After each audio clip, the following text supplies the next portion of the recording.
Di video ini, gue akan mengajak lo untuk melihat perbedaan antara cewek Indonesia dan cewek Barat dalam menyikapi relationship. Jadi, kalau lo dapat ilmu tentang relationship, bisa selalu lo sesuaikan dengan kondisi di Indonesia. Oh ya, ini perbedaannya nggak absolut ya bro.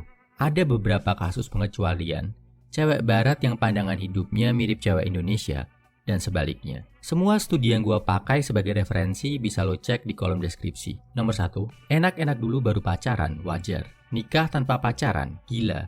Ada temen gue, orang Barat yang mengalami shock. Dia kaget karena di Indonesia Tinder dipakai buat cari pacar, bahkan buat cari pasangan hidup. Di Barat, fungsi utama Tinder adalah untuk hooking up, buat kenalan. Kalau cocok, bisa lanjut enak-enak di ranjang. Kalau udah cocok, baru ketemuan lagi beberapa kali. Setelah ngerasa srep, baru bisa lanjut ke pacaran. Budaya one night stand dan enak-enak ini cukup wajar di Barat. Bahkan sebelum pacaran, sebelum berkomitmen, kalau mau test drive, saling mengeksplor dulu masih dianggap wajar. Makanya, berdasarkan studi, cuma 3-5% orang yang menikah dalam kondisi perawan atau perjaka di Amerika Serikat. Di sana, kalau lo berani nikah tanpa pacaran dulu, banyak yang akan menganggap lo gila bro. Paham ya bedanya? Nomor 2, kalau lo masih perjaka di umur 20-an, lo dianggap cowok aneh, payah, cupu. Di Barat, kalau cewek tahu lo masih perjaka, mereka bisa menganggap lo aneh bro. Mereka malah skeptis, khawatir, curiga. Kenapa di usia lo masih belum pernah ngelakuin enak-enak? Berdasarkan survei, rata-rata pria di Barat udah nggak perjaka di usia 17-18 tahun. Di Indonesia, angka rata-rata pria kehilangan keperjakaannya ada di usia 23,6 tahun. Yang perlu lo sadari, lo nggak perlu terpengaruh sama orang tentang hal ini bro. Nggak usah khawatir tentang pandangan orang. Yang penting lo sadar dan paham risikonya saat melepaskan keperjakaan.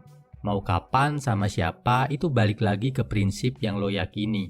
Nomor 3, MGTOW, apakah cocok di Indonesia? Di Barat ada istilah MGTOW, singkatan dari Men Going Their Own Way. Terjemahannya, para cowok jalan sendiri. Ini gerakan sosial yang terjadi karena cowok merasa dimanfaatkan, diperas habis-habisan sama cewek. Para pencetusnya biasanya adalah pria berusia akhir 30-an sampai awal 40-an yang baru diceraikan istri. Di negara maju, perceraian itu lebih berat buat pria bro. Aset yang lo punya bisa diambil semua sama istri. Gaji yang lo dapatkan bisa langsung dipotong sampai 70% buat mendanai mantan istri dan anak lo. Kebayangkan, cowok-cowok yang udah usia 40-an hartanya diambil semua, sebagian gajinya juga dirampas paksa. Cowok-cowok ini akhirnya merasa udah cukup kenal cewek, gak mau lagi berkomitmen, cuma lihat cewek sebagai objek senang-senang. Apakah kondisi ini cocok diterapkan di Indonesia? Kalau menurut gue pribadi, gak cocok bro. Karena kalau di Indonesia, cerai masih banyak cewek yang susah. Suaminya minggat, kabur, ninggalin si cewek sama anaknya. Gak kasih nafkah sama sekali. Gue juga ngeliat, cewek di Indonesia masih lebih punya hati dari cewek-cewek di Barat.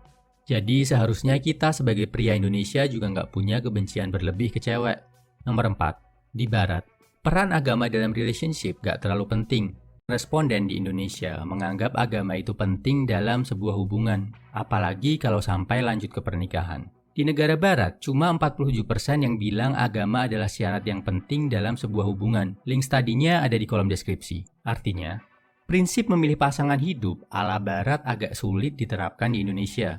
Selain yang pasti agama, di kalangan kita juga banyak yang mementingkan faktor lain kayak suku dan ras.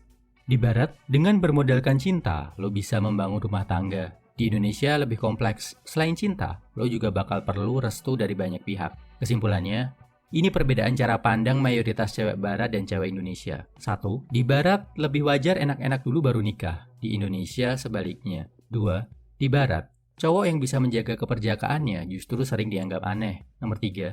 Kebencian terhadap wanita di Barat lebih tinggi terutama karena hukum perceraian yang lebih memberatkan pria. Nomor 4. Di Barat, kesamaan agama nggak terlalu penting sebagai landasan pernikahan. Di Indonesia penting banget. Oke, kalau lo punya pendapat tentang hal ini, share di kolom komentar ya bro. Mana gaya hidup yang lebih cocok buat lo, ala Barat atau ala Indonesia? Semangat bro!